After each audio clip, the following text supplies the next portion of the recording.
Hello, everyone, and welcome to Talk Nerdy. It's actually Tuesday, August 1st, and I'm your host, Cara Santa Maria. I apologize for not getting the episode up on Monday. We were wrapping up on season 2 of Bill Nye Saves the World. It was so much fun. I can't wait for you guys to see it, but I was in the studio all day and needed a bit more time to get this episode out. It's going to be a really great one. We're going to be talking to Ivan Oransky, the co-founder of Retraction Watch, and we're going to talk a little bit of science dirt. But before we dive into that, I want to thank those of you who made Talk Nerdy possible this week. Remember, Talk Nerdy is and will always remain 100% free to download, and the only way I can do that is through the selling of ads and through listener support like you guys. And so many of you support the show in so many ways. You rate and review it on iTunes and Stitcher. You go shopping in the Talk Nerdy store, which you can find at carasantamaria.com, and you share the podcast via social media, which is just incredibly, incredibly helpful. And a few of you go above and beyond and you support the show financially. If you're interested in doing so, there are two ways to go about it. If you visit carasantamaria.com, you can find them both. The first is to use the PayPal portal, and that gives you the opportunity to do a one-time supportive payment. So those of you who did that this week via PayPal are Rob Schreck, Richard Mohn, Mark Niles, and Diane Adams. I want to thank you guys so very much. Now, the other more popular way to support the show is through an ongoing Patreon account.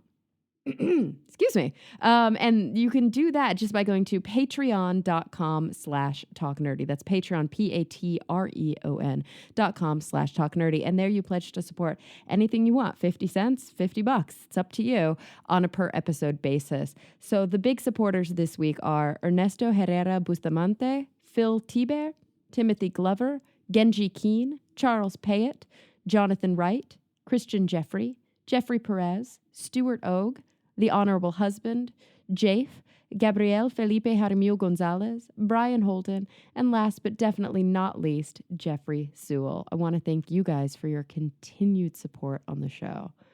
All right, the show this week is going to be a really good one.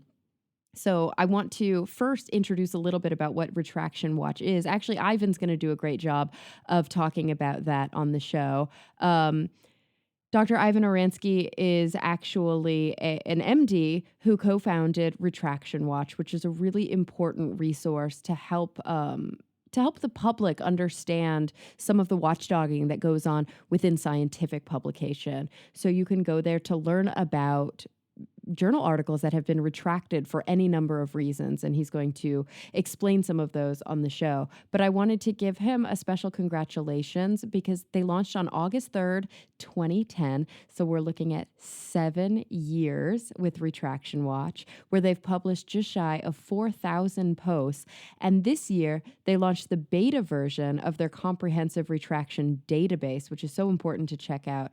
You can go to retractiondatabase.org. It's nearing completion with carefully curated entries for more than 7,000 retractions. And in the past year, they've also expanded with a partnership with Science, telling big stories about Duke and Harvard. So I highly recommend you guys visit retractionwatch.com to learn why this is such an important resource. And guys, without any further ado, here he is, Dr. Ivan Oransky.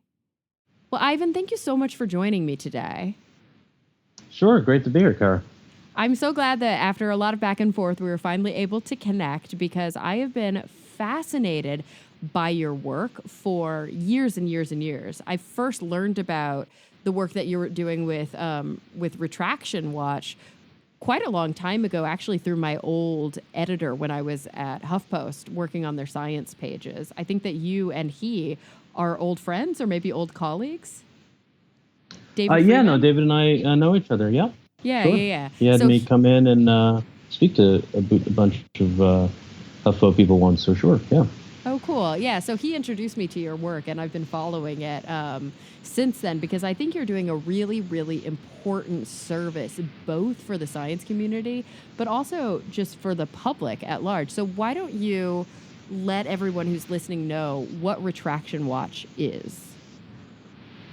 Sure. Well, first, thanks very much, Cara. That's very kind of you. We always are pleased to hear that people are reading us, let alone actually enjoying it or appreciating it. sometimes it's like a bit of watching a car wreck. You can't take your eyes away, but I'll get to that in a second. Adam Marcus and I created Retraction Watch about 7 years ago now, August 2010. And the basic idea was to cover, as the name on the tin suggests, retractions, and in particular scientific retractions. And this is the sort of nuclear option, if you will, of correction in science. So, you can correct an article, you can correct a typo, but when you retract an article, that actually means, hey, scientists, hey, anybody reading this, you shouldn't rely on this anymore. There's something so flawed about it, whether it's the data, whether it's the conclusions, or anything about it. Maybe there isn't anything except that it was just deeply plagiarized, that you just should act as if it doesn't exist, or act as if you do refer to it ever, that it's really problematic and it's been retracted. And so we'd seen a lot of these cases. Adam in particular had reported on one where someone eventually had to retract, I think the number is 25 papers, because he had completely made up the data. These were some early results on a drug called Celebrex, which of course was a painkiller that was on the market for a few years here in the States. He ended up going to prison, federal prison, for actually a variety, sort of a related charge, but it was really because of his scientific misconduct, because he had committed fraud and made up all these patients. So what that told us was that there were really good stories behind a lot of retractions. And, as journalists, science journalists in particular, you always want to be looking, I think, for stories that are kind of hiding in plain sight, right? It's not exactly investigative work in the sense that, although now we do a lot more of that, getting documents and having people leak us things and give us confidential information, at that point, we're just doing what we think of as accountability journalism, finding stories that were hiding in plain sight. And lo and behold, it's been going ever since in ways that we could not have predicted at all. Oh my gosh, there's so much I want to dive into with you, but maybe before we do some of the deep dive stuff, I'd love to know a little bit more about how you came to do this kind of work. Did you come up through the traditional J school path? No, I mean, I did a somewhat traditional thing in terms of my journalism training, which is that, I was editor of my high school newspaper, so I was clearly interested in journalism. When I went to college, I was very active with my college daily, which is where, a lot of people train in journalism. Mm-hmm. And most of the people who were very active with my college daily don't end up going to journalism school. Some do, but the vast majority don't. And so a lot of my friends who were there, some of whom are still my very good friends, they went straight into journalism. And so I have a friend at the Wall Street Journal, I have a friend at The Economist, I could go down the list, et cetera, probably most of the major news outlets. But because in my family you went to medical school, unless you didn't like the sight of blood, in which case you went to law school, I went to medical school. And I did that and then did a year of training after medical school, my internship. So I had some medical training. I mean, obviously more than the average person has, but I'm not a fully trained or licensed doctor. But along the way, while I was in medical school, I was still quite active certainly in medical journalism. Mm-hmm. JAMA, the Journal of the American Medical Association, which is one of the world's top medical journals, actually used to have a medical student section. And so when I was a medical student, I was one of the editors and then the co-editor-in-chief.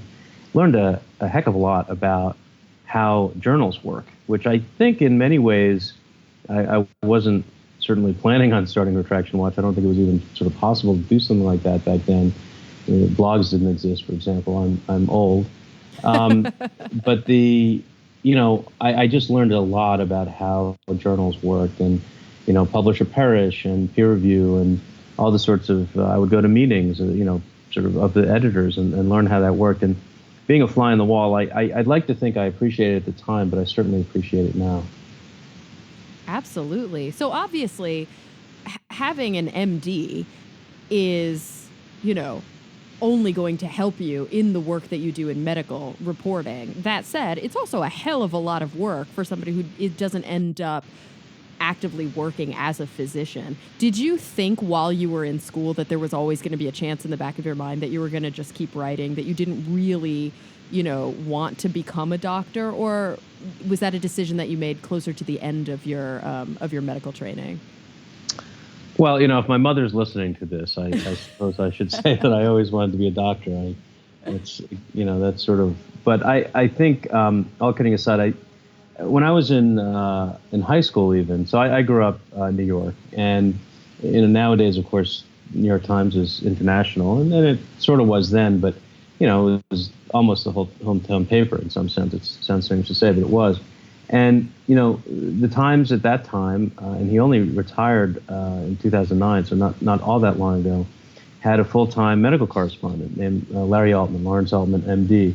And I can remember, again, coming from this medical family, I can remember, even when I first started to read the Times, and I don't know when that was, but whenever I could sort of grasp the paper and actually understand the words in it, I remember thinking, wow, how cool that, someone has an MD and is a full-time reporter at the New York Times and actually even gets to use the MD, which is an unusual thing. Most bylines in the New York Times do not have any degrees next to them, but they actually let him use it. It was sort of a point of pride. The point was to show his expertise.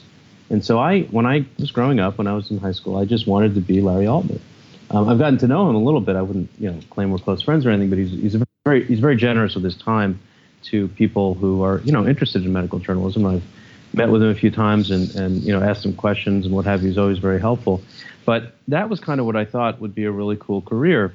Yeah. I did think when I went to medical school that I would practice. I mean, that was the plan. I probably had more of the idea of the kind of path that Atul Gawande took, where or Oliver Sacks, and I'm not comparing myself to those people in any way. I mean, they're 10 times at least the writers that I am, but in terms of just the fact that they both practice and wrote so beautifully and so so well and reported so well. And sort of did both while they were, Atul is still doing it. But thinking about, sort of that kind of career path. I think that's so interesting when I meet people who kind of, even if they had a more traditional training, managed to have this multidisciplinary outlook, and they kind of determined what their life goal was. They knew that they wanted to do their passion, but they continued to develop these special skills so that you have this kind of additional insight and this additional knowledge that not every reporter can really bring to the table. And so, I mean, to me, it's fascinating. I think some people maybe who don't really understand the world of journalism or who don't really understand the love of writing might step back and be like, what a waste. I can't believe you spent so much time in med school and now you're not a doctor. But obviously you could utilize everything you learned there, can't you? I think so. And again, that's of course in the eyes of the beholder. And maybe I'm just defending my decisions, which by the way, were not some kind of massively planned exercise. I mean, even to the point of Retraction Watch, Adam and I sort of decided to do this one day. A little bit of planning, but very little. And now it's turned into this, nonprofit, and we have 4 full-time employees, and we're flying around the world to give talks and things. I mean, none of that we didn't even imagine it, let alone sort of plan for it. Mm-hmm. But in terms of using my medical training, I've always, although at different times I've focused my career more on, and the positions I've had have been more about sort of reporting on science writ large rather than medicine per se. Over the past, and I left medicine in 1999, so it's 18 years ago or so. I roughly speaking, about half of those years, I was in jobs where my clinical knowledge and my MD and my training was directly relevant to the work I was doing. So, for 4 years, I was executive editor at Reuters Health, running the health news out of Reuters, which obviously, and we covered lots and lots of clinical studies, which I think I had a sort of a little bit of a beat on in terms of knowing what was important. And then most recently, and I'm still with MedPage today, I'm editor at large now, but I was global editorial director for a bit more than 3 years. So and that's a trade publication for doctors, nurses and other healthcare professionals as well. And so, I think I brought to bear something that obviously whoever hired me found valuable. And I'd like to think I left my mark in those places. But I can also sort of devil's advocate this a little bit by saying that where I really learned how to read studies critically, and that to me is a lot of, sort of what I do and help other people do. And through the Association of Healthcare Journalists and for teaching at NYU, it's teaching and helping journalists think about studies more critically and more skeptically. A lot of that I actually learned after I finished my training. In medical school, the first year you have a biostatistics course. I mean, this is sort of broadly speaking, obviously it differs from place to place, but you have a biostatistics course, which is as boring as it sounds. You have an epidemiology class, which is only slightly less boring. And then you sort of start to read studies, because you're treating patients, because you're rounding, because you're, getting, well, it's a sort of terrible term, but on rounds, when you're asked a question by a senior attending, it's referred to as pimping. Right? It's not in the pimping sense, the really awful sense. It's just the word people use. But you get pimped on rounds, and you're supposed to know, well, what did the latest study say about this particular condition or this particular drug? And so, but I really learned it afterward when I had to just read lots and lots of studies, and it was the Association of Healthcare Journalists and some of the training programs, which I now take part in and help with. But that was actually where I learned how to do it. So I think that I'm certainly not going to be naive and say that it didn't help me to know the vocabulary and know the lingo and know what was important.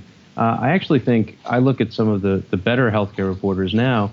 There aren't too many doctors among us, and I think that a lot of the people doing the best work, if they've been to a medical school, it's to cover it, not to be a student there.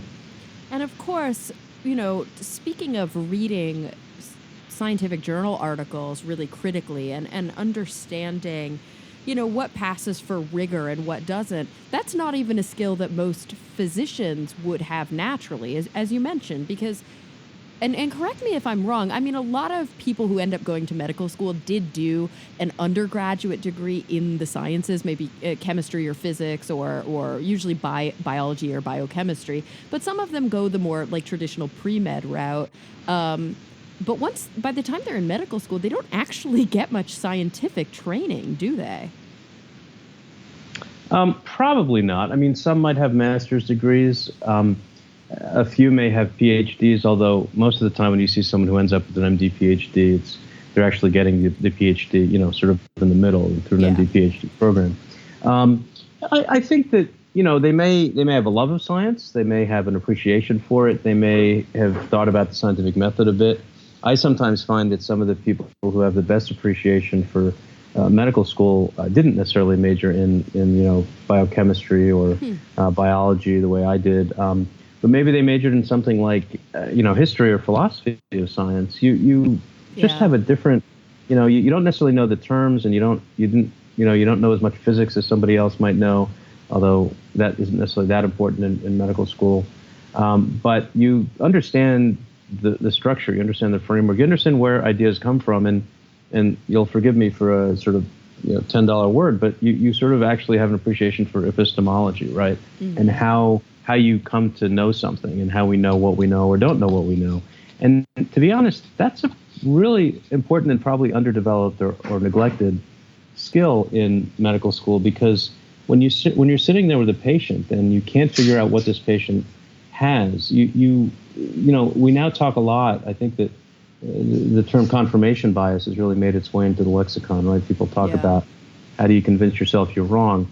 I don't think, and I may just not remember, maybe I'm having my own confirmation bias now, but I don't think that anyone ever sat down with me in medical school and, one of my attendings and went through how to do what's called a differential diagnosis. In other words, figure out what's actually wrong with a patient based on their signs and their symptoms and their lab tests. Oh, really? I don't think anyone,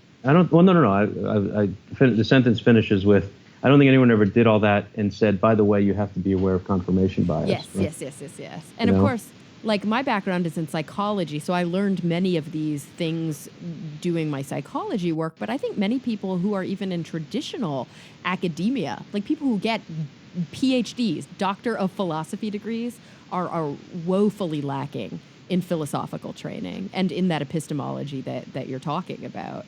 It's just, I don't think, prioritized as much in sort of modern academic training as it should be. And just that training of how to be a skeptical thinker. I think about the other podcast I do, The Skeptic's Guide to the Universe. And of course, Steve Novello, the host of that, is an academic neurologist, but he stands out in his field because he advocates for science-based medicine. That's not to say that most of the other physicians he works with don't, but they don't, I think, point to it as something that we need to be really focusing on the way that Steve does. And of course, his peers and other people who are involved in that movement, skeptics like you. It's obviously not, I don't think, the default state.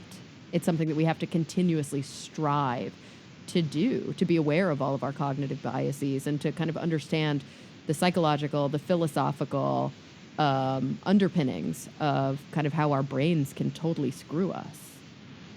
Oh, that's right. And I mean, a good scientist, and I would argue, certainly a good doctor, but also a good journalist, right? Wakes up every morning and says, how can I prove myself wrong, right? Yeah. How is what I think right now, based on the evidence that I see, how is that actually the wrong interpretation or at least not the right one?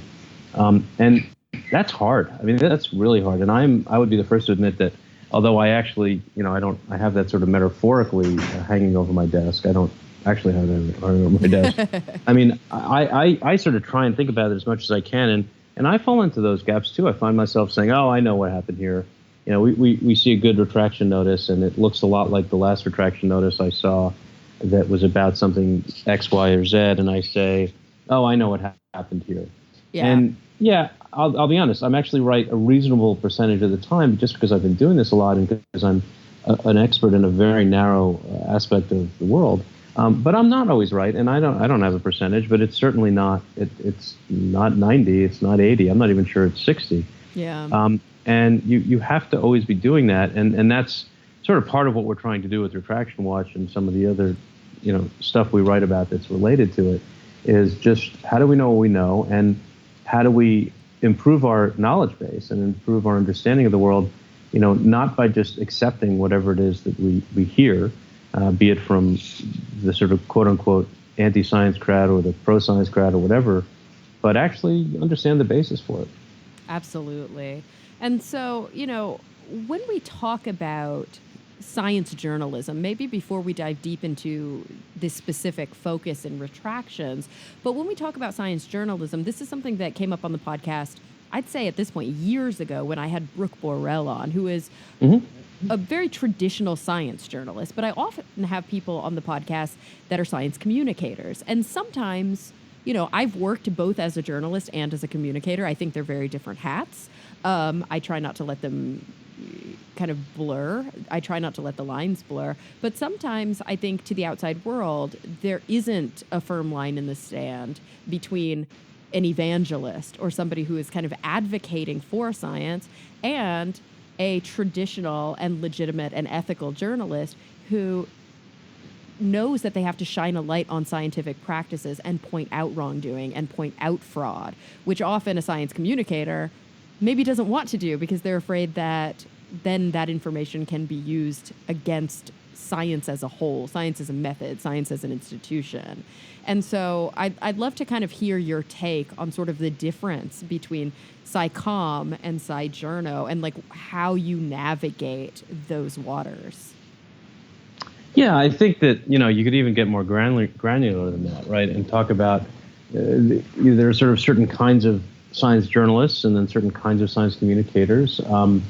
There are science journalists who, and I think I'd like to think it's a growing number, which I'm pleased by, that do think skeptically about things, that are starting to realize, and people like Brooke, who you just mentioned, the book on fact checking and the sort of experience she had in this sort of strange world of GM crops and all sorts of things, and the sort of controversy that swirls around that. None of those are scientific questions, actually. They're just political and sort of cultural questions.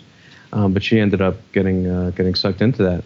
I'll give you one sort of take on it, which is very much from my own experience, which is always the thing that you never want to hear anyone start a story with that, in my experience, because that usually means it's singular and completely useless, but I'll try anyway.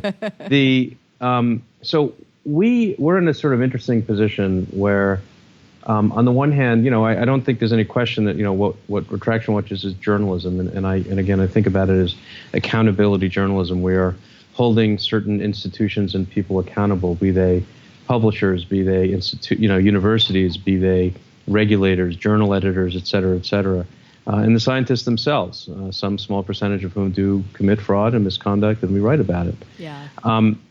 And so, on the one hand, we see ourselves as traditional journalists in that sense, doing a traditional journalism role. On the other hand, we sort of provide a service to the scientific community, right? So, both in terms of our reporting, but also in terms of the database of retractions we're building and are making progress with every day. Absolutely.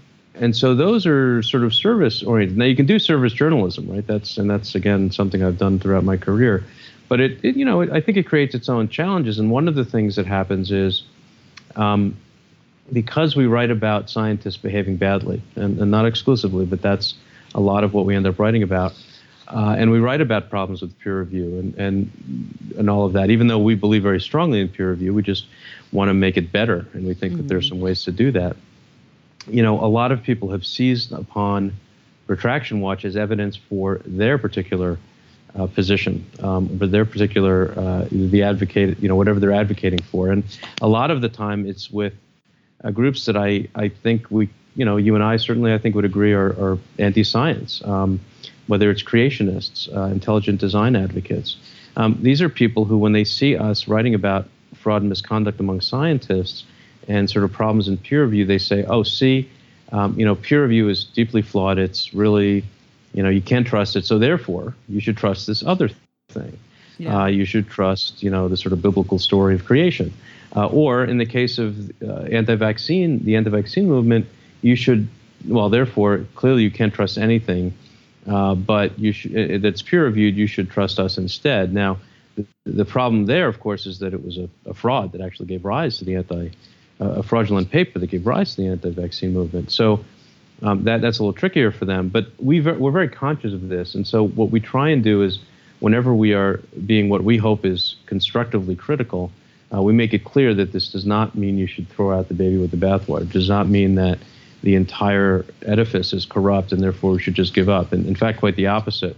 The fact that we're able to write about so many of these cases, and we do think there are more cases that we don't know about yet and that should be retracted, that should be called to attention. Mm-hmm. The fact that we're able to do that means that someone's paying attention and that science actually has a mechanism, a deeply imperfect mechanism, but a mechanism to get at these problems, to expose them, and to try and do something about them. And that's that. Overall, we want that to be our message. I think that's wonderful, and it is a good way to navigate those waters. You mentioned the anti-vax movement, and maybe that's sort of a good entree into what Retraction Watch really does, the service that you guys provide, and why it's so necessary. I think probably the most famous retraction would be Andrew Wakefield's publication in The Lancet. Would you agree with that? I think it's certainly up there, obviously, to really definitively, just since we want to always be scientific, of course, to say definitively it's the most well-known, it's hard to say, but it's certainly up there. I mean, if we had to put, it is, I will say, it's the number 2 most cited retracted paper. What's number 1? Number 1 is this paper. It's actually about not to bore you with details, but it's about a hormone called visfatin. Basically it sort of mimics insulin. And people were very excited about it for a while, for obvious reasons. Anytime you're talking about insulin and potentially diabetes and all of this, you can sort of see how people get excited about that. Mm-hmm. And I'm oversimplifying what it really does, but at a high level, that's what it does. It was a 2005 paper. It turns out that paper has been cited more often since it was retracted than before it was retracted, which is an odd little trick.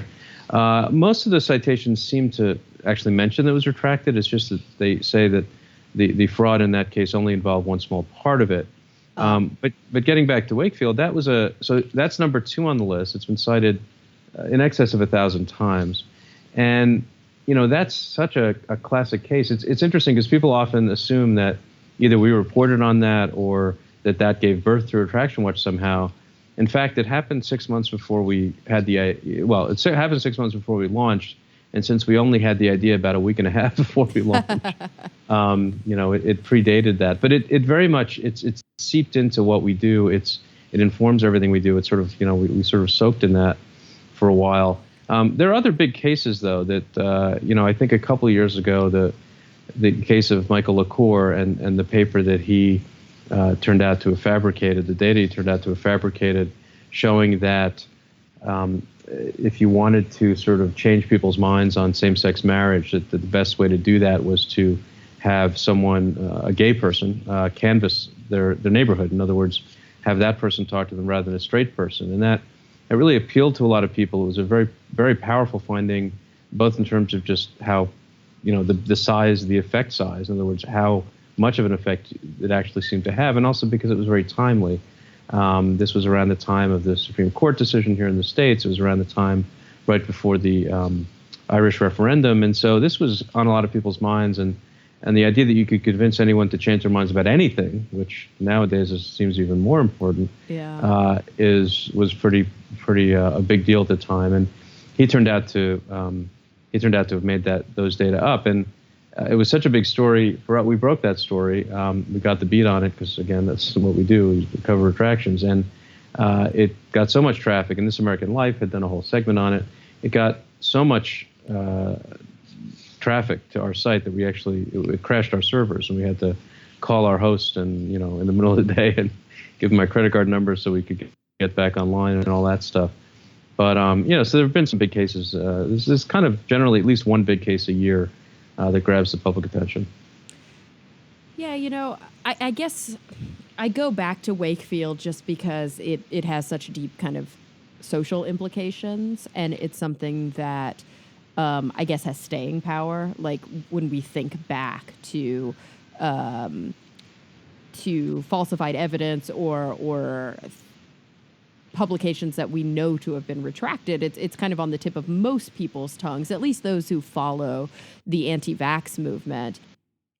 So when we think about some of these psychological, philosophical kind of biases that we often have to deal with to be good skeptics, one thing comes to mind, especially when I think of the Wakefield study, but I'm sure this applies to a lot of other retractions, which is that we often remember the first claims, and that is the shot heard around the world, and then the retraction doesn't always pull quite as much weight. So it's much harder for the general public to remember that the data were falsified than to remember what the original claims of the papers were. Yeah, there's actually some, I would say preliminary but pretty interesting psychology data on this. In other words, studies that have tried to model, how do you get people to, how do you make the retraction or the correction or whatever it is, the walk back, as salient as the original claim. And the problem, again, gets back to confirmation bias, because what happened with Wakefield and what happens with some other papers and other findings is the original findings support something that someone kind of was predisposed to believe. And maybe they weren't even predisposed to believe that particular thing, but if it feeds into some kind of conspiracy theory that somebody has, for example, then all of a sudden that's going to be much more salient to them. And so that's really a challenge. I mean, it also it's a sort of structural challenge in that, a lot of journals until quite recently were not really promoting the retractions as much as they were promoting the original papers, right? So again, not to toot our own horn, but part of the reason we created Retraction Watch was to put a megaphone in front of those retraction notices. And, whether that's had an effect or not is up to others to decide. But I will say that retraction notices seem to be at least showing up in all the right places, even if they're not necessarily the focus of a lot of science journalists right now. I mean, they're becoming more and more of them. I think that on big studies, when those are retracted, we tend to get a lot of media calls to kind of interpret that for us. Today I was on the phone with a reporter at a newspaper in in a university town. They just had a retraction, and so people are paying a bit more attention to it. But the problem is more psychology than it is, actual the megaphone or the publicity. It's just the way our minds work. We tend to get stuck on in ideas, unfortunately. And if it's also amplified by the fact that whatever the finding was, if it was a big, sexy finding, then the journal was probably really excited about it and probably did a full court press on it, and it Yeah. got into big journals. But they're not necessarily as excited, and they're certainly not as excited about publishing letters that say the paper, may not, maybe it doesn't need to be retracted, but there was some kind of flaw in it or some kind of different understanding or misunderstanding of it, of the data, that actually should get into the pages of the journal. Yeah. And I mean, it really does seem to be the case that it's much easier to learn something than to then later unlearn it. It's like just mere exposure, being exposed to knowledge or information. Then it's like in the court. I always wonder when I watch court proceedings, or especially courtroom dramas, which I think are probably not very accurate. And there's an objection, and then it's sustained, and the judge strikes it from the record, and then the jury is somehow just expected to not remember or think about the words that were said. It's like you can't unhear something. Yeah, no, exactly. You can't put the genie back in the bottle. That's the other, or unring the bell. There's probably 100 Yeah. like that.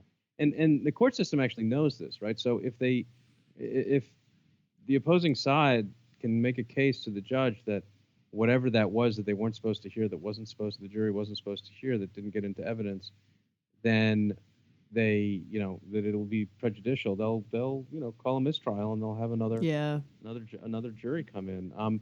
It's interesting also the parallels, in fact, to stay on that for a second, the parallels between the court system and science are, I mean, in some ways there aren't any, and in many ways they're really, really tight. So, for example, if you were to cite, we were talking about, citing retracted papers a minute ago. If you were to cite an overturned precedent, in other words, you went Mm-hmm. into court and said, Your Honor, my client is, not guilty because, or should be let free because, Jones versus Smith in 1988 said that, this kind of whatever, I'm not a lawyer, but, and you put it into your motion or you put it into your brief, and it turns out that precedent has been overturned by a higher court, nothing good will happen to you, right? So, A, you'd probably lose the case, and B, if the judge knew that you knew that, or if the judge had reason to think that you knew that you were presenting something that had been overturned, you could face sanctions. You could actually, lose your license in the worst case. Yeah. Well, in science, 90% of the time, in the biomedical sciences, and this is actually a study that's been, replicated. It's been tried a couple different ways and had the same result, essentially the same result.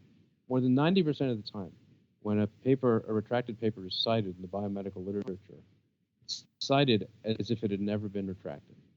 So we just have this sort of, ripple effect of these mistakes, or even or misconduct or fraud, that somehow we need to tamp down. But it does get back to the fact that you can't unring that bell. People get stuck in these ideas. Yeah. Yeah, that makes sense. When we think about retractions and we think about why they're necessary, and of course, obviously trying to push past some of these psychological shortcomings, there are a lot of reasons that a study can get retracted, aren't there? It's not just that data are sometimes fabricated or plagiarism happens, although those are pretty pernicious reasons. But what are, do you have kind of a list that you can rattle off of reasons that studies are retracted? Yeah, we have we've kind of created our own taxonomy of reasons for retraction. Obviously, we had to for this database we're creating, and there's things that you mentioned, like the sort of not universal, but the sort of commonly held, and certainly here in the States, the federal definition of misconduct is fabrication, falsification, plagiarism. So fabrication is making it up. Falsification is making it look better than it is. So you did the experiment, but it didn't turn out the way you think it should have to sort of quote unquote prove your point. And so you'll go to Photoshop and actually white out, or usually black out because of the background you're looking at. The bars or the bands in the gel that don't sort of line up with your idea. Um, Yeah. plagiarism Oof. Plagiarism is obviously plagiarism. There are famous cases. One particular case that happened where someone actually used a marker, not on a gel, but this is back in, I think it was the late 80s. He was trying to prove that a tumor would turn a different color on this in the skin of a rat or a mouse. I don't remember which. And actually, in Mm. the elevator on the way up to make a presentation, took out a magic marker and drew on the animal. This obviously Oh was my God. fraudulent. It's one of the first sort of big cases in modern history that people talk about. And was it found out right away? Like, were people like, yeah, that animal has magic marker on Yeah, him? I mean, it wasn't that minute, but it was quite soon after because the results didn't make sense and people looked into it. It's just sort of famous. It's like in the canon of fraud cases. Um, Yeah. but then there are lots of other reasons, some of which are somewhat wacky, that papers get retracted. So we've seen now, it's just under 500. I think the number is 498 as we speak. 500 papers that have been retracted because of fake peer review. So what happens here is instead of a peer reviewing the paper, which is what peer review suggests, so the Hmm. paper goes out and somebody who's an expert in the field, or hopefully an expert in the field, reads it and tells the editor what he or she thinks, and then okay, it gets published or what have you. In 498 papers, people have figured out a way to either do the peer review themselves, so they'll submit a fake email address for the Hmm. reviewer, and then they'll actually get the invitation to review the paper themselves and say wonderful things about it. Of course, the only person who would be nicer about a paper that I wrote would be my mom. Yeah. And so those all got accepted under false pretenses, or you have a sort of ring of people peer reviewing. Now, 500 papers is actually a fairly big chunk. I mean, we estimate we're still figuring this out because it's combining databases and things, but somewhere call it between 6,000 and 8,000 retractions that have happened since the 1970s. And 500 of them, that's a decent chunk for a weird problem of fake peer review. But you also see problems like people don't get the right ethical board approval, the institutional review board approval on clinical trials, for Hmm. example. You see sometimes just publishers make mistakes. They publish the same thing twice. You see authors that get into fights, and it's not clear there's any misconduct. It's just that it's kind of a tug of war, and one of them wins and gets the paper retracted because he or she wanted to publish it first or something like that. Oh, that's kind of crap. Yeah, well, you see all sorts of things. I mean, Yeah. authorship disputes. People are human. Well, people are human. That's a silly thing to say. Scientists are human, and they want priority. They want to be able to say that they discovered something. And if somebody who was working in the lab publishes it without them knowing or without their permission, then they're going to get very upset, and then you get into these whole problematic things. We also see funny cases, and I don't think any of these have actually been retracted yet, where people actually make up fake authors, right? So Yeah, I've seen that. Or like their cat is an author on the paper or yeah, something. somebody added a cat, someone else added her dog, and what they were both trying to do slightly differently, but they were both basically sort of trying to object to the fact that you always have to use the sort of royal we, passive / royal we in science, right? You're not allowed to just say, I did this, I did that. You always have to say we. Oh, yeah, because these were single author Yeah, papers single author otherwise. papers, and the peer reviewers would come back and say, well, we can't say I, that's just not how we do things. And they'd say, fine. And they'd add some other name, which turned out to be there's an FDC Willard as a cat, and what's the name of Polly Matzinger's dog was something Yeah. it was actually sounded like something out of Knights of the Round Table, but forgetting the but name right but now. it's like Sir Fluffington or something. Yeah, But yeah, then you see these weird things. Like I was just reading about all of the drama surrounding Christian Oat or Ott, however you pronounce that, the professor at Caltech who has like all these harassment yeah. charges against him. And now it's come out that he invented a co-author. He invented a female peer, like made up an email address at Caltech, like did all this work to have this fake person who he published with on a lot of his papers. So simply so that it seemed like he had another female author. Like it was very strange. Yeah, I mean, Azine Garashi, who broke that story at BuzzFeed, she Mm-hmm. called me about it and quoted me in it when it came out, and Oh, you're in that story. yeah, Hilarious. so I wasn't. I mean, I wouldn't say I was flabbergasted because almost nothing gasps my flabber at this point. Difficult to see, but I was, it's still kind of a bit shocking to see that email where he actually said, I want to get this right, but it was like fun. He said, please do this for fun. and then he put in parentheses DING. So in other words, funding. And Yeah. Caltech said, well, it wasn't because he got any direct funding from it, although that was a sort of interesting way to answer the question. We've seen it. There was one guy, which I think could be parallel, except it really was a fun thing, and there was no sexism involved and no sort of, real. And this guy's done worse than that. But in this other case, we saw where someone actually, he was getting very frustrated. He couldn't publish some papers that he was a physicist. He couldn't publish some papers he really wanted to. And he was convinced he was right, so he decided that if he added a sort of an author with a co-author with a very prestigious university behind him, that he would get it published. So, he did this, and it turns out he was right. But the term he used, and it was an Italian university, so he chose a name that he kind of wanted everyone to see if they ever actually bothered to read it. And the name means something very rude, which, I don't know what your standards are, so I don't want to presume. Oh, you can say anything on the podcast. You can, but if you don't want to, I understand. Well, I'm perfectly fine saying it, but the name is Stroncio Bestiale, which apparently in Italian, and I fact-check this whenever I speak about it with people who actually speak Italian, means something very close to giant asshole. Okay, so there's a paper out there where there's 3 papers out there, actually, where one of the co-authors' names, at least in Italian, translates to giant asshole. And that was really his kind of FU to, why can't I get this published without a giant asshole on my paper with me? Exactly. And by the way, when I added a giant asshole to my paper, all of a sudden it got published. So the moral of the story is, I don't know what the moral of the story is, but it's fun.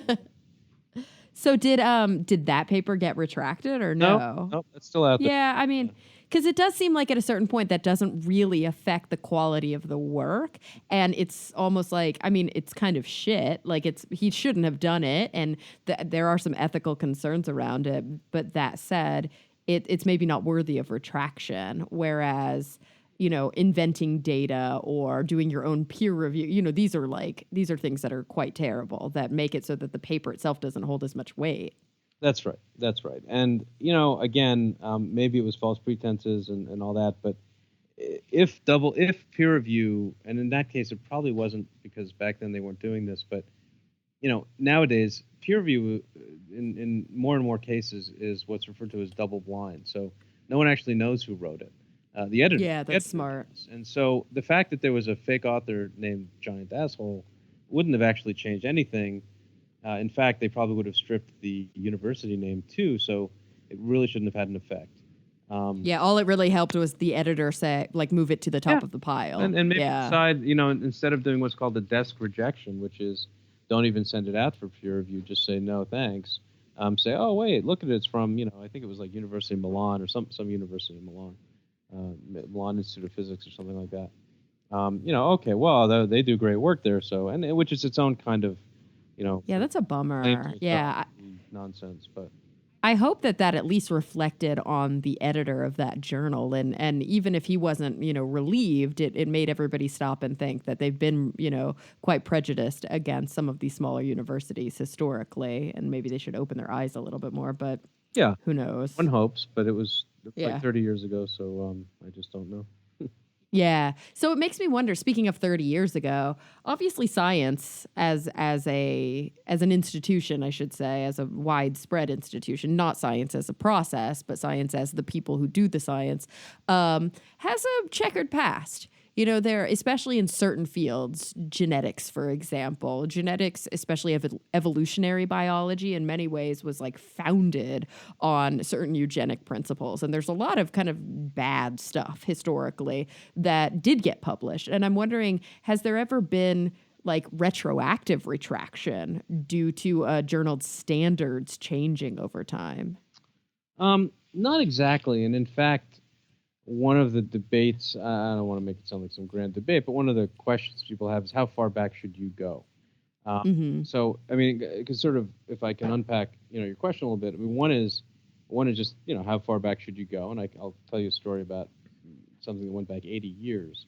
Okay. But, the other half of the question, which I think is probably the in many ways the more important and deeper, ethical, philosophical one is, when should something be retracted? So, there's a case, and this is almost 20 years ago now, and it wasn't really so much about retraction, although it could have gone that way, is about the story of someone who turned out to have been a Nazi sympathizer. Actually, I think, if I'm remembering right, more than that, he actually worked in one of the camps, experimented in one of the camps, and Mm-hmm. has a disease named after him. And so, that is all sorts of wrong in many ways, right? But it turns out also that the disease that was named after him, he'd actually stolen the description of that disease, the first description of it, from some French doctors who had described it in World War One, right? So here's a guy reporting on something right before World War II that actually had been described in a French medical journal in World War One. Yeah. There's all of that. Should that be retracted? I mean, can you again put the genie back in the bottle? I think that's a question for historians and philosophers maybe to think about. But it's certainly there's nothing stopping you from putting a note on that paper that says, hey, you should know this. Yeah, you should know kind of the historical um, culture around it. I mean, I see examples of that. Like have you been watching the new Einstein series, the Genius on Nat Geo? Unfortunately, not, nor not yet. It's I highly recommend it. I really like it. But in the very last episode, they did a lot with where World War One had just kind of finished, and so it was like Armistice Day, and it sort of flashed back to during World War One, early on in World War One, and then towards the end. And they talk a lot about Fritz Haber, Yep. who was a peer of Einstein's, but of course there were tensions between them. And of course he won a Nobel Prize for something very important he did to help feed a lot of people, which was to basically make fertilizer, synthetic fertilizer. But he also was the father of chemical warfare. So this same guy who got a Nobel Prize by all standards basically was responsible for a lot of death. Yeah, well, it was actually, I mean, I know the Haber story, well, obviously better than I know the current Einstein program. Yeah. I haven't seen that one, but the Haber story was actually, and it was fictionalized a bit, dramatized a bit, but the core of it was there. It was actually the subject of a really, I thought, powerful and important play a while ago now, I think probably about 12, 15 years ago, called Einstein's Gift, right? And this whole notion. Okay. And when you look at, I mean, there's just such pathos. I mean, his whole family, and I think I want to say that his wife committed suicide. I mean, it was She did, yeah. just sort of, you look at the repercussions of all that, and I don't mean to minimize the people who actually died from the chlorine gas, but I mean this is this was something that had a lot of ramifications, even personally for him. But yeah, I mean, what do you do with that old literature? What do you do with studies that were published as a result of the Tuskegee study, right? This Yeah. unethical study that we actually apologized for years later. But that we actually have, information from. Do you right. pretend that information doesn't exist, or do you say, oh, God, we really screwed up. This was a horrible, horrible thing. But or Gila. Like, I think Gila has been a good example lately. Nobody would argue that Henrietta Lacks cells should just stop being used. They've been so important. But that said, all of the ethical questions and conversations about how they were first taken from the patient are important. Like, we do need to talk about it and make sure that we're more aware instead of just kind of pretending it never happened. That's right. That's right. And we have to look at and I don't want to defend any particular position or what have you, other than to say, things do change. It doesn't mean though that they were right. In other words, our predecessors weren't necessarily right when they said, well, it's fine the way things are. Exactly. Yeah. Eugenics probably was never, it was never okay. Like, it's very easy to look back and say, the idea of eugenics was never okay, but there were whole institutions doing eugenics research, and there's a whole literature around that. Like, do you just pretend it never happened, or do you take it with a massive grain of salt? Right. Or do you memorialize the people who suffered, or even indirectly, by putting some sort of indelible mark on those papers now that they're all electronic? Yes. That's not a complete measure, but it's at least something. And I think that, there was even a paper though, as recently as I think it was 2000, when New England Journal of Medicine published a paper that I'm going to simplify what the paper's about, but basically was studying HIV in Uganda, and the editor of the New England Journal, who agreed to publish the paper, who thought it got through peer review, thought it was worth publishing, excoriated it in an editorial in her own journal, saying, this is basically Tuskegee, but being done elsewhere.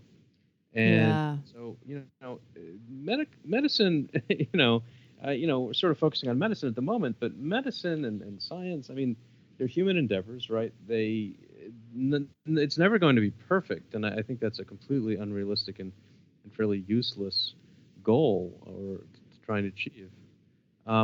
But if we understand that it comes from somewhere, that it comes from people, that people are most of the time trying to do their best and actually trying to help people, understand the world better, but have their flaws and have their blind spots, I think we end up much better off.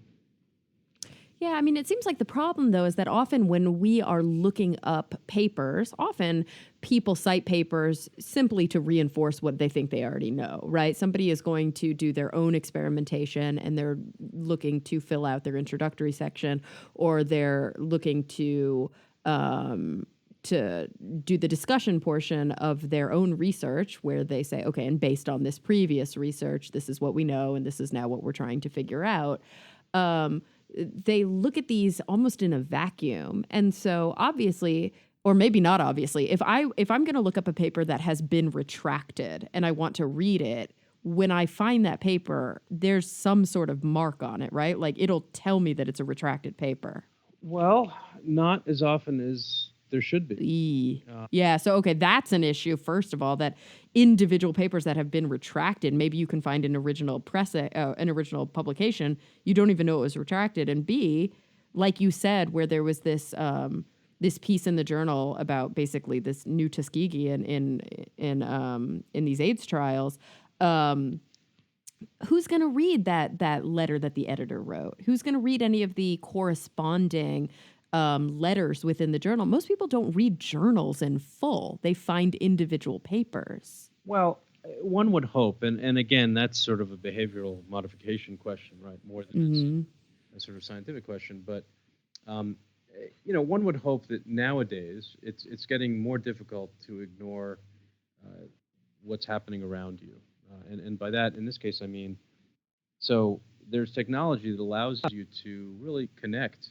I mean, sometimes it's as simple as a tiny little script you a plug-in or something that you put into your browser or browser extension, I guess is what you call it, to pick up any information that is out there about this study. So for example, there's this great site that we're big fans of called PubPeer. Now, PubPeer is a place where anyone can comment on any paper that's been published and that sort of exists online, for lack of a better term.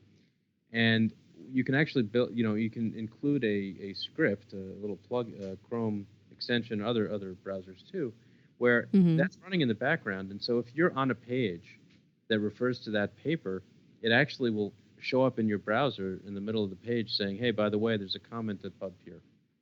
And now, oh, interesting. Maybe you want to look at it, maybe you don't. I mean, that's up to you. You may want to look at it and find out that the paper's been retracted. Maybe you get to our database. Maybe we'll build some kind of browser extension like that. I don't know, but there's technology like that. PubPeer is not the only one that has that, but I think it's a very powerful one. Yeah. And one would hope that you say, and by the way, and when you go to a lot of articles, published studies, you actually do, at least if you look around the page, you see that. In fact, sometimes now, a lot of times actually, journals will use something called altmetrics. Yes. And, whenever somebody's blogged about something or somebody's written a news story about it, or there's been a bunch of tweets about it. And I don't know that we should really be using these as metrics. That's a whole other question. But at the very least, you click on that. It's just sort of, I'm colorblind, but people tell me it's a very colorful little sundial. You click on that, and it gives you all that information. It's like, oh, Retraction Watch has blogged about this. That's usually not a good sign for the paper, but yeah, New York Times has written. It looks like New York Times has a story about this. What did they say? Or Science Magazine has written about it. What did they say about this paper? It's tough though, because we also are living in this era, like we often talk about, of fake news and of like we're just an information overload. And so sometimes it's not so much about like where are all the places it's been cited, but like a curated list. Like I'm much more interested, did the journal have direct opposition papers that were written within the same journal? Like did a peer of that scientist write a letter that pushes back against what the scientist is claiming than I am about like, did, some Joe Schmo's blog tweet about it? Yeah, and I totally take your point, but I'll also sort of push back on that a little bit and just say that, in fact, the journals aren't very interested in those letters, right? So they put these extreme, and this gets back to a bigger problem of incentives and what have you. They put extreme limitations. They say, well, sorry, you sent in your letter more than 6 months after the paper is published. We're not interested. Or, well, we can publish this, but only if it's 300 words, et cetera, et cetera. They're not as interested in the second round as we were talking about. The retraction doesn't get as much play as the original paper. Well, the replication or the failure to replicate this particular study never gets as much play. Sometimes doesn't even get published. So what you end up with is, somebody in another journal might publish that. But it might be a year later or 2 years later, and that's pretty important, and people should follow that. But to your point, it doesn't show up right away, and it doesn't show up as a big signal event. It might just sort of get caught up in the noise. So I do think we need some way to deal with that still allows scientists to read papers instead of judging each other and their work and people getting tenure and promotion and all of that based purely on numbers, which is how often cited and impact factor and all these problems. Absolutely. And so obviously one way that we can help ourselves be more informed is to read Retraction Watch, which is much more than just like, it's not a database. It's not like, oh, by the way, this was retracted. It's good reporting about why these things were retracted, the impact that it has on the field, and a lot of the context around it, which may be missing if we don't go and read what you guys have written. So for that reason, it's really helped me in my work as a science communicator. And it's also helped me, I think, have a better relationship with the scientific community and understanding, I think, some of the failures, but also how pointing to those failures simply makes science stronger. And so for that reason, I really appreciate it. I appreciate all of the work that you do. And I appreciate that you took some time with me today. But Ivan, before I let you go, can I ask you, I have every guest on my show answer the same 2 questions at the close of the show, and they get really mad, my listeners, when I forget to do it. So hopefully you can play for another couple minutes and answer those 2 questions as well. Sure. All right. So they're kind of big picture, just to warn you. But when you think about the future, I want you to kind of frame it up in any context that's relevant to you right now. So it can be the future of your life, the future of your work, or it can be bigger than that, the future of humanity, the planet, the globe, the universe, whatever's relevant. The first thing is, what right now is the thing that you're most concerned about? What's really kind of keeping you up at night and frustrating you and making you worried? But then on the flip side of that, it is the flip side of that. What are you really hopeful and optimistic and honestly have a good outlook about? Huh. Well, I suspect my answer to your first question is probably, if not the same, then sort of along the same lines, same contours as what a lot of your guests probably are thinking about, which is, there's the obvious sort of elephant may not be the best metaphor, but something. But I think that taking a step back from that, the milieu that has allowed us to get to this point as a country, and in some ways, as a globe, although I as a planet, although I think I can only speak even remotely with authority about where I live in the States. But I think that whether it's information overload, which is not necessarily a new issue. In fact, people have been writing about it for decades. Whether it's information overload or just the fact that information, and we see this in our work and retractions and mistakes people make, everything gets weaponized, everything gets partisanized. you feel as though I don't want to say there is no truth, but you feel as though there are no facts without valences anymore. Like we've sort of become acculturated to having to know what to think about every single fact that comes across our desks, and Yeah. that makes me sad, just as someone who likes to actually explore and learn new things. But I think it also turns us into this, completely reactive and really, unfortunately, bottom feeding. I'd have to say, society, and we know what that has led to in the past, and where there are some hints that it might be leading to now. And I think that we're in trouble, and I think that the work we do, although it predates the current presidential administration, predates some of what we're dealing with now, probably is among many and hundreds or even thousands of projects that are trying to push back on that. And I hope we can, do something by helping people think about how they learn what they know. I mean, or know, how they know what they've actually heard. Whether they can trust something or not. Yeah. I will say that what makes me, and I'll use the lens just of science and science journalism and science publishing, because it's the one that I think the most about. But I will say that I think that generationally, I'm in my mid 40s, and if you look at the people who are, give or take my age, and they're getting to, maybe whether tenured or maybe getting close to tenure. They're not department chairs yet. They're certainly not deans yet, except in the rare case. And I will tell you that when I talk to them, and this is again going to be overgeneralizing, but when I talk to them, they are not happy. And I don't mean that they're not happy doing science. They love science, but they're very frustrated with the system. They feel as though, and I'm sure every generation feels this way, that there's a lot of dead weight, that there's a lot of just status quo that really isn't working.